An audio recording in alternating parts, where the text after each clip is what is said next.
Ini adalah cek 10 juta. Tapi jika ingin menguangkannya, harus di ketinggian 150 meter, melalui sebuah jembatan. Sedikit kesalahan, maka akan terjatuh. Dan permainan yang mempertaruhkan nyawa ini, adalah tontonan. Para orang kaya, orang miskin yang terjatuh, akan membuat orang kaya tertawa gembira. Setelah mendengar semua ini, orang-orang pasti akan takut. Kawanan Yuki juga takut. Tapi mereka orang miskin, tidak ada pilihan lain. Untuk meningkatkan kerumitan, penyelenggara akan mengalirkan listrik ke jembatan. Pemain harus berjalan dengan memakai sepatu. Yuki melihat jembatan itu, terpikir sebuah strategi. Dia mengeluarkan spidol hitamnya, dan menggambar garis pada sepatu. Seperti jarum keseimbangan. Dengan mencocokkan garis ini ke garis tengah jembatan, maka akan stabil. Semua orang tiba-tiba menyadari juga. Mereka ikut membuat garis. Tapi kelihatan gampang, namun sangatlah sulit. Yuki yang baru saja mulai menyeberang, terasa sangat ketakutan. Dia berusaha menenangkan diri sendiri, dan tidak melihat ke bawah. Tapi semua orang memiliki psikologi. Yuki masih melihat ke bawah. Sangat tinggi. Jika terjatuh maka akan mati. Yuki yang gugup setelah jalan beberapa langkah, sudah tidak stabil. Untungnya dia bergoyang beberapa kali, dan kembali stabil. Yuki mulai menyesal. Dia ingin menyerah. Tapi dia yang memiliki utang 9 juta tidak ada pilihan lain. Ini satu-satunya kesempatan untuk dia. Saat ini langit mulai bergemuruh. Jika hujan, maka akan semakin buruk. Yuki masih berbicara, agar jangan khawatir. Sekarang bahkan tidak ada angin. Baru saja selesai berbicara, angin langsung menghampirinya. Pemain nomor 1 yang merasa putus asa, baru melangkah beberapa. Tangannya menyentuh rel dan terjatuh. Setelah tersengat listrik, dia jatuh ke bawah. Muncul korban pertama. Semua orang mulai ragu. Pemain nomor 6 menyentuh rel dengan kedua tangan. Dia tersengat listrik dan jatuh. Pemain nomor 4 ditiup angin. Pemain nomor 5 ingin kembali. Akibatnya, pemain nomor 7 jatuh bersama-samanya. Segera langit mulai hujan. Hanya ada 3 pemain tersisa. Pemain nomor 3 memukul kakinya dengan keras. Selangkah demi selangkah melangkah ke depan. Yuki juga memberanikan diri, bersiap untuk bergerak maju. Tapi di belakangnya, paman berkacamata tidak bisa menahan. Paman memberikan cek 10 juta ke Yuki dan memohonnya untuk memberikan uang ini ke putrinya. Yuki pun mengiyakannya, agar tidak mengguncang tekad Yuki. Paman menghilang dalam keheningan. Yuki dan pemain nomor 3 saling menyemangati. Keduanya akhirnya mencapai garis finish. Tetapi ketika pemain nomor 3 membuka jendela, akibat perbedaan tekanan udara dalam dan luar menyebabkan aliran udara, sehingga meniup pemain nomor 3 ke bawah. Pada detik terakhir, masih ada jebakan. Yuki merasa putus asa, tapi yang membuatnya lebih putus asa, cek 10 juta punya Yuki. Setelah dikurangi utang sudah tersisa sedikit. Dan cek paman berkacamata juga tidak valid. Cek dari orang mati, itu hanya selembar kertas biasa. Pada saat ini, orang kaya yang mengendalikan segalanya, memutuskan untuk memberikan kesempatan untuk Yuki. Ini adalah bonus 100 juta. Jika ingin mendapatkannya, dia harus memenangkan permainan. Penyelenggara mulai memperkenalkan aturan permainan. Aturannya mirip dengan Colosseum. Setiap orang mendapatkan 5 kartu. 1 orang akan mendapatkan 1 kartu raja, 4 kartu warga sipil. Orang lain akan mendapatkan 1 kartu budak, 4 kartu warga sipil. Mereka mengeluarkan kartu masing-masing. Warga sipil dengan warga sipil adalah seri. Kemudian warga sipil memakan budak. Raja memakan warga sipil. Dan budak bisa makan kaisar. Jadi permainan ini kuncinya adalah kartu raja dan kartu budak. Kelompok kartu raja memiliki keuntungan besar. Dan kelompok kartu budak, hanya ada peluang 1:10. Agar bisa mendapatkan 10 juta miliki paman berkacamata, Yuki harus memilih untuk bermain dengan grup kartu budak. Ronde pertama kedua orang mengeluarkan kartu warga sipil. Putaran kedua masih warga sipil. Ronde ketiga akan mulai gelisah. Yuki mengeluarkan kartu budak perlahan-lahan. Tapi wajahnya yang mengharapkan kartu raja terlihat langsung oleh lawannya. Lawannya mengeluarkan kartu warga sipil. Kali ini Yuki kalah. Lawan masih terus mengejek Yuki. Dia mengaku dirinya bisa membaca pikiran orang. Dia tahu bahwa ketika Yuki meletakkan kartu budak, tubuh cenderung lebih condong ke depan dari biasanya. Penyelenggara masih tertawa dengan bangga. Orang kaya mengambil gelas dan langsung melemparnya. Orang kaya bilang penyelenggara tidak tahu apa-apa. Harusnya membiarkan Yuki menang terlebih dahulu, lalu menjebaknya. Akhirnya membuat Yuki menaruh semua taruhannya.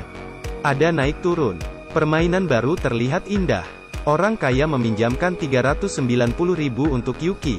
Jika dia kalah, maka dia harus bekerja sebagai tukang pembersih selama 130 tahun. Yuki yang tidak ada jalan lain. Dia langsung meletakkan 3 kartu sipil di atas meja. Ketika ia merenungkan bagaimana untuk menang, tiba-tiba dia menyadari, penyelenggara tidak mengamati ekspresi Yuki. Tapi dia sedang melihat ke bawah. Dari kartu di meja. Kemudian dia melihat barang di laci. Penyelenggara menemukan gerak-gerik Yuki. Dia mendesak agar Yuki segera mengeluarkan kartu. Yuki akhirnya membuka kartu. Dia mengeluarkan kartu budak. Senyum penyelenggara mulai memudar. Yuki kira kemenangan sudah di tangannya. Penyelenggara tiba-tiba berubah dan mulai tertawa lebar. Kartu yang dia keluarkan adalah warga sipil. Yuki kalah lagi. Sebelum dibawa pergi oleh penjaga keamanan, Yuki menyadari, jam tangan penyelenggara terlihat sedikit aneh. Dia berpikir saat ia berjalan. Setelah memahami jam tangan penyelenggara, itu sebenarnya alat kecurangan. Jam yang dia pakai sebelum pertandingan. Bukan jam tangan ini. Rupanya Yuki pernah ditanam chip pemantauan di tubuhnya. Penyelenggara dapat memantau detak jantungnya untuk memperkirakan kartunya. Setelah memahami metode kecurangan, Yuki menggunakan alasan untuk pergi ke toilet. Dia bermaksud untuk meminjam uang dari pengawal wanita. Dia memiliki strategi kemenangan yang sangat tinggi. Jika berhasil, hadiah akan dibagi berdua. Kebetulan pengawal perempuan ini adalah rekan penyelenggara. Setelah penyelenggara naik jabatan, dia selalu memandang rendah pengawal wanita.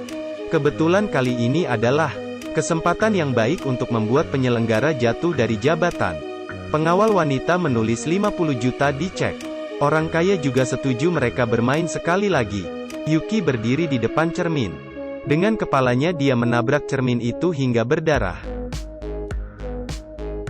Perilakunya yang merugikan diri sendiri akan membuat dia memenangkan 500 juta dolar.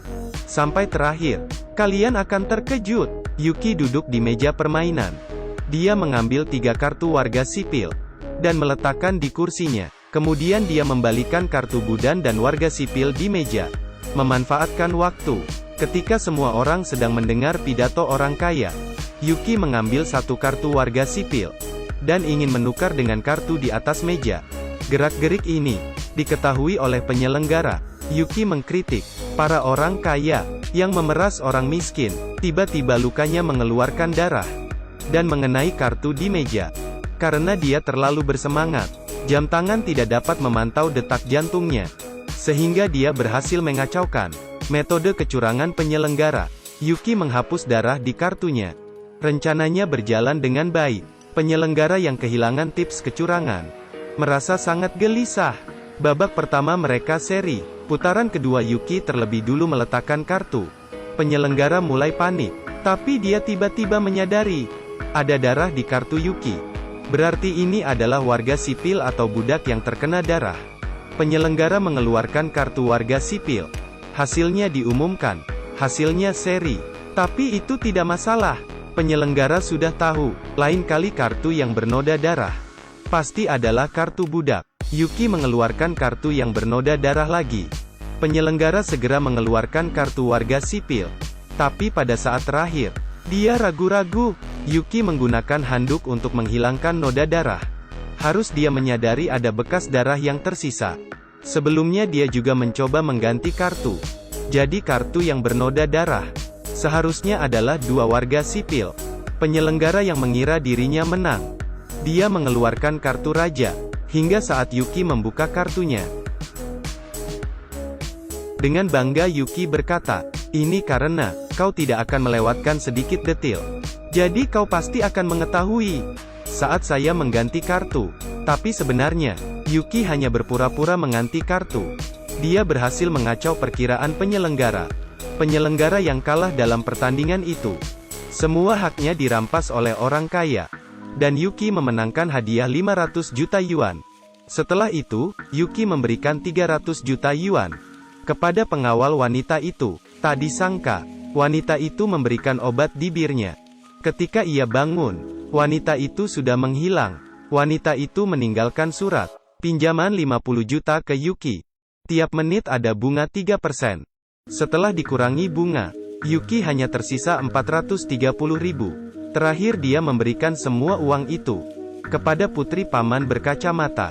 Kemudian dirinya kembali ke masa saat dia tidak memiliki uang. Tapi mimpi besar meyakinkan dia, masa depannya pasti akan cerah.